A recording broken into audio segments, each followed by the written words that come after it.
What's up, guys? Team Hard Life Captain Alberto Zertuche here with another Storytelling Thursday. This one is going to go along with my first video on getting proper gear and stuff like that. You know, everybody thinks about the kayak, about the paddle, about the vest, you know, about what kind of vehicle and stuff like that. But at the same time, too, there's another major one, and it's the proper rigging on your leaders. For me, when I first started getting into the big rigs and learning to use shackles and inline links and stuff like that, the reason why I started changing all of those hookups was because when we were fishing on Bob Hall Pier, we'd lose the stem of a shackle. They don't sell stems by themselves, so when you lost a stem, you had to throw a shackle away. So when we started moving up from galvanized to stainless, man, that's $7-8 every time you lost a shackle or lost a stem. So it got to the point I was like, you know what, this ain't gonna work. So I switched from that to the inline links for chain links, and then I was watching the long liners and I saw the long line clip and I saw how they were using it. I was like, you know what, I wonder if that would work. So I bought some, and man, I saw how easily I could clip in and clip out, and no broken parts, no missing parts. It's always with the leader. And then one year I get flipped over in a kayak. It was actually during a Sharkathon tournament. I was crossing the third bar and I got eaten right on I thought I made it through. I saw green water, and you know how it is. When you see that green water, you're good.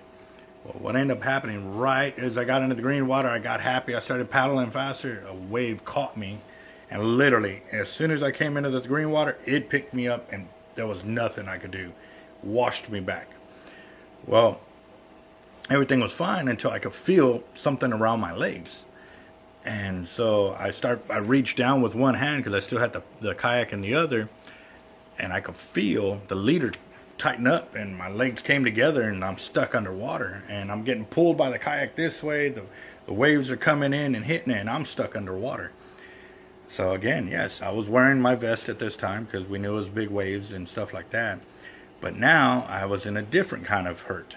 You know, I've got a leader wrapped up on me, and feeling down with one hand, I couldn't feel exactly what was going on. So I had to let go of the kayak, which that's my float, you know. I had to let go of the kayak, reach down, and what saved me was I recognized where the long line clip was. Like I could feel the leader, and I was getting dragged along the bottom because I was right on the third bar, and I felt the long line clip, and as soon as I unclipped it, my feet came loose. It all opened up, and I was able to come back to the surface and catch my breath and swim to the kayak, crawl on top, because by this time I was already exhausted. But it was because of the long line clip. And so at that point, when I got to shore, I look at my feet, and I've got a couple of scars where the hooks scraped across the top part of my foot. And I realized, I was like, you know what, man, it's not only saving me money, but it just saved my life. And so I was telling my teammates about it. I said, dude, I'm never going to use anything else but a long line clip on my leader because of that reason, that I got flipped over and almost drowned on the third bar. So all my leaders in the shop for big rigs, that's all we use is long line clips. And the main reason for it is because it could save your life one day. A lot of people talk about, well, I'll just take a tool, I'll take this, I'll take that. But when you're underwater and you're getting thrashed about and you're pinned to where you can't move your legs, or what if your arm is caught or to your foot or something, I mean, there's so many ways that it can go wrong super fast with no warning about what's happening until you're there. It's going to be real hard for somebody to sit there and, oh, you know what, I've got my pliers right here. Well, if your left hand is pinned, you're going to be trying to, reach for your right. You know that awkward position where, you're used to carrying your wallet on the left side or your purse on the left side, and you try to put it on the right side. Your body mechanics don't work as well. Well, multiply that times 10 when you're underwater, you're struggling to breathe, and you're in trouble. A lot of people panic. I'm not saying that it's not normal or it's a bad thing, but people will panic in situations like that. For me, I got lucky that when I started thinking about what I needed to do or how am I going to get it off, I felt that long line clip, and as soon as I felt it, I knew I can undo that and at least get half the leader. Because if you've done enough backlashes in your life or messed with tangled up leaders, you know, as soon as you can cut lines or move stuff around, it comes undone. So I knew if I disassembled that, because the weight of the bait was also pulling me too, it saved me.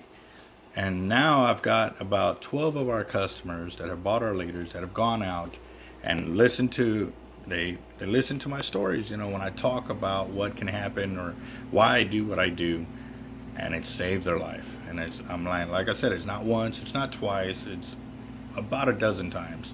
And in 1 year, it was probably 8 guys in about a 3-month period. And these, you know, a lot of these are experienced fishermen. They've been doing leaders their way for a very long time. But the one time they tried one of ours, and it was the one time they needed it to be one of ours. So, you know, to each their own. I'm not saying don't you know, stop using your leaders or whatever, but realize what can happen in a bad situation. You're already pinned. You're getting thrashed around in a washing machine.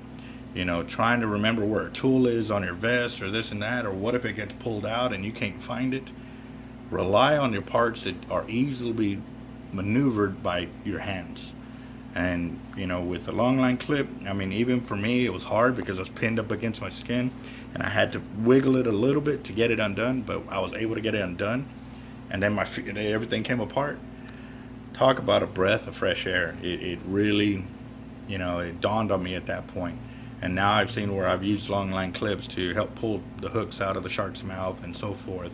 But the main reason is so that way when you get dumped, 99% of the time you got dumped because it's horrible waves or weather. And, you know, I want to see y'all get back to shore.